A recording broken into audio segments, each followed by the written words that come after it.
Hello, my name is Zara Carnduff. I am a second year fine arts student at Ulster University. In my tour today, we'll be exploring the theme of the west of Ireland in Gerard Dillon's Innishlacken Couple. The painter of Innishlacken Couple is one of the most celebrated Irish artists of the 20th century, Gerard Dillon. Dillon, an urban artist, working class individual, was born in Easter 1916 to a Catholic family on the Falls Road, spending his childhood growing up in West Belfast. Dillon was the youngest of the family of 8, and all 3 of Dillon's brothers died of a heart condition in their early 50s. Dillon shortly followed, passing away from a stroke at the age of 55.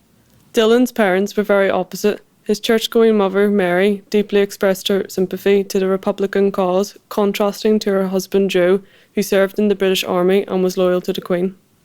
At age 14, Dillon left school to become an apprentice house painter and decorator in London, where he lived for many years, but returned to Belfast with the outbreak of the Second World War, where he began to paint and reconnect with friends.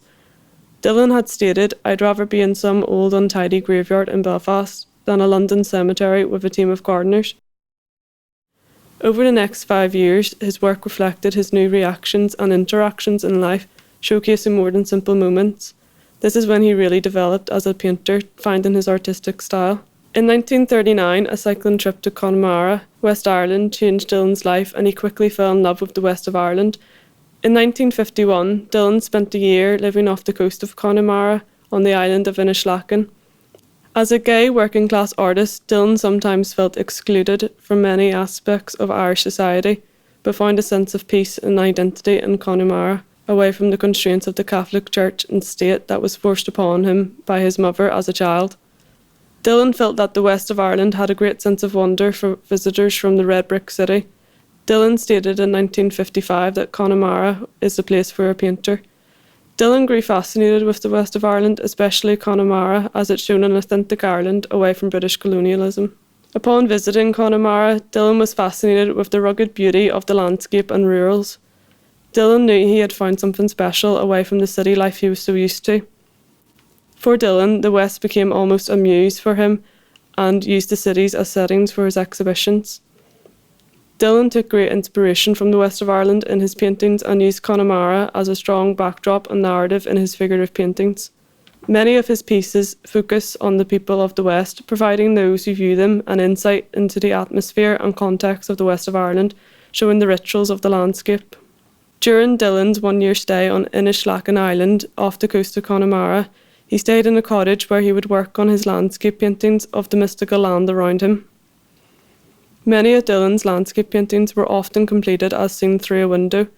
Dillon would rarely paint outdoors. Dillon even added in the figurative elements in the landscapes, always depicting them doing some form of action, almost like Dillon was a director, placing his actors on stage against the narrative he has created. Despite living in cities such as London, Belfast and Dublin, traditional Irish motifs of the West stuck with Dillon, as seen in his painting Innishlacken Couple. Traditional Irish iconography is seen using the cross sitting on the mantelpiece, centred between a man and woman on chairs.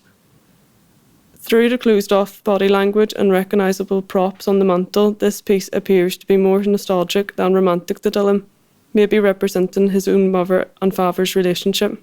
Dillon's paintings follow a recognisable pattern where all figurative characters appear to have green-toned skin. This has become a recognisable trait through Dillon's practice.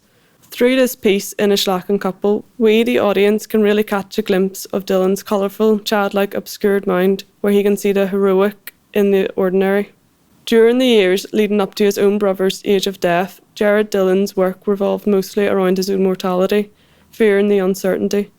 This is where Dillon created most of his clown-themed paintings, such as Clown with Bird Canvas and Hole in the Hill.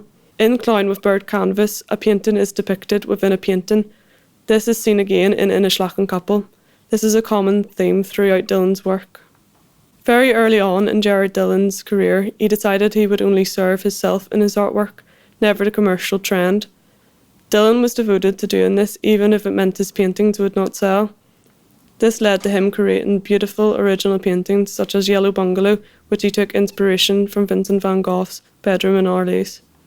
Overall, Gerard Dillon is undoubtedly a natural painter and colourist whose work tilts perspective with an often surreal imaginative force, using the authentic West of Ireland as his main source of inspiration. Thank you for watching, and I hope you enjoyed the tour and will be inspired to enjoy the other tours delivered online by my fellow students.